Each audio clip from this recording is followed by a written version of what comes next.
පාසල් යන වයසේ පසුවන ඔබේ පුතාගේ දුවගේ වර්ධනය වේගවත්.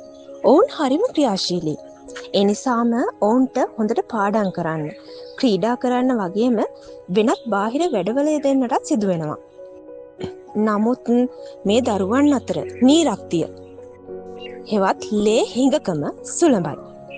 පිටතට පෙනෙන තරම් ලේ හිඟ නොවුනත් ඇඟේ තැන්පත් යකඩ ප්‍රමාණය අඩු දරුවන් බොහෝ සිටිනවා.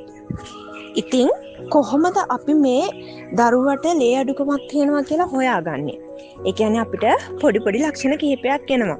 ඔයාගේ දරුවා නිතරම අලසයි නම්, නිතරම නිදිමත ගතියෙන් ඉන්නවා නම්, කිසිම වැඩක් කරන්නේ නැත්නම්, ඒ කියන්නේ ආ ඔහේ ඉන්නවා නම් ඇඟට පණ නැති ගතියකින් ඔයාට චුට්ටක් වෛද්‍යවරයෙකුට යොමු කරලා ඔයාගේ බබාට ලේ අඩුකමක් තියෙනවද කියලා හොයාගන්න පුළුවන්.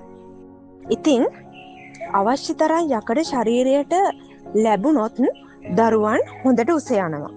බර වැඩි වෙනවා. මස් පිඩු වැඩෙනවා. බුද්ධිය වර්ධනය වෙනවා. මතකය වැඩි දියුණු වෙනවා. ගණිත හැකියාව වර්ධනය වෙනවා. කොණ්ඩය දික් වෙනවා. කෑම රුචිය වැඩි වෙනවා. ක්‍රියාශීලී බව වැඩි වෙනවා. රෝග බෝවීම අඩු වෙනවා. ඉතින් මේ නීරක්තිය ලේ හිඟකම ඇති වෙන්නේ ඇයි? ප්‍රධාන හේතුව නම් යකඩ ඌනතාවය. අපේ දරුවන් මස් මාළු ආහාරයට ගැනීම තරමක් අඩුයි. සමහර දරුවෝ නිර්මාංශයි. ප්‍රධාන ආහාර වේල් මගහැරලා කෙටි ආහාර ගැනීමත්, වැරදි ආහාර රටාවන්ට හුරු වීමත් අද සමාජයේ බොහෝ දක්නට ලැබෙනවා. ඉතින් දරුවන්ට නීරක්තිය හා යකඩ ඌනතාවය ඇති කරන්න මේවා තමා හේතු. ඉතින් අපිට පොඩි දෙයයි කරන්න ඕන. අපි මොකද්ද මේ ඔබේ දරුවා මේ යකඩ ඌනතාවයෙන් ගලව ගන්න කරන්න තියෙන්නේ?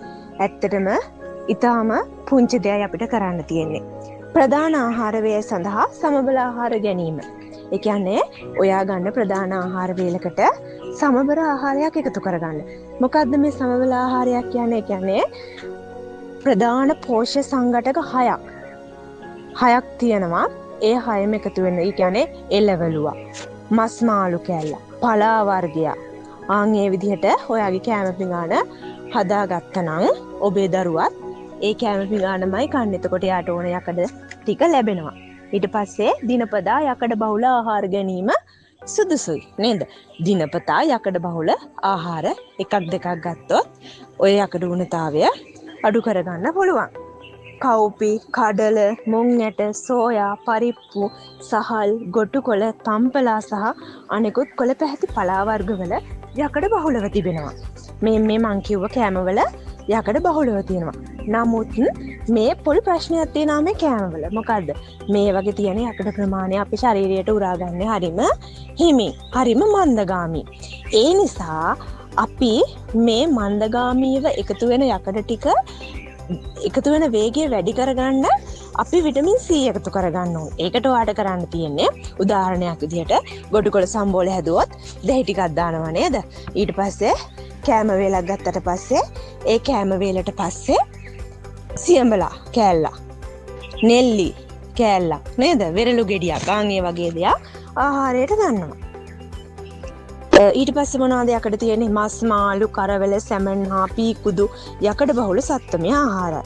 මේවා ඇති යකඩ පහසුවෙන් ශරීරයට උරා ගන්නවා. ඒ හින්දා තමයි ඔය සමාජයේ බොහෝ අම්මලා තාත්තලා කියනවානේ මස් මාළු වැඩිපුර කන්න කියලා නේ. ඉතින් මේ මස් මාළු වල තියෙන යකඩ අපේ ශරීරයට උරා ගන්නවා හරිම වේගයෙන්. ඒ නිසායි ඔය මස් මාළු වැඩිපුර කන්න කියන්නේ. ඉතින් දරුවෝ යකඩ ඌනතාවයෙන් පෙළුණොත් දරුවන්ගේ අධ්‍යාපනය මග අඩාල වෙනවා නේද? දරුවන්ගේ අනාගතය හදන්න ඕන දෙමාපියන් විදියට අපි. ඉතින් දරුවට ගහලා බැනලා වැඩක් නැහැ. දරුවට මතක හිටින්න නැත්තම්. ඉතින් දරුවා අලසයි නම් දරුවට ගහලා බැනලා වැඩක් නැහැ. දරුවට තියෙන ප්‍රශ්න මොකද්ද කියලා අපි හොයන්න ඕනේ. ඉතින් මං හිතනවා ඔබේ දරුවට මේ වගේ ප්‍රශ්න තියෙනවා නම්, අර මං කිව්ව ලක්ෂණ තියෙනවා නම් චුට්ටක් වෛද්‍යවරයෙකුට යොමු කළා ඔයාගේ දරුවගේ ප්‍රශ්නය හඳුනා ගන්න පුළුවන් කියලා. ඉතින් නිරෝගී දරු පරපුරක් අපි හදන්න ඕනේ. ඉතින් ඔබේ දරුවා රටේ අනාගතය. ඉතින් ඔබේ දරුවා සෞඛ්‍යමත් නිරෝගී දරුවෙක් විදියට අපි සමාජයට දායාද කරමු.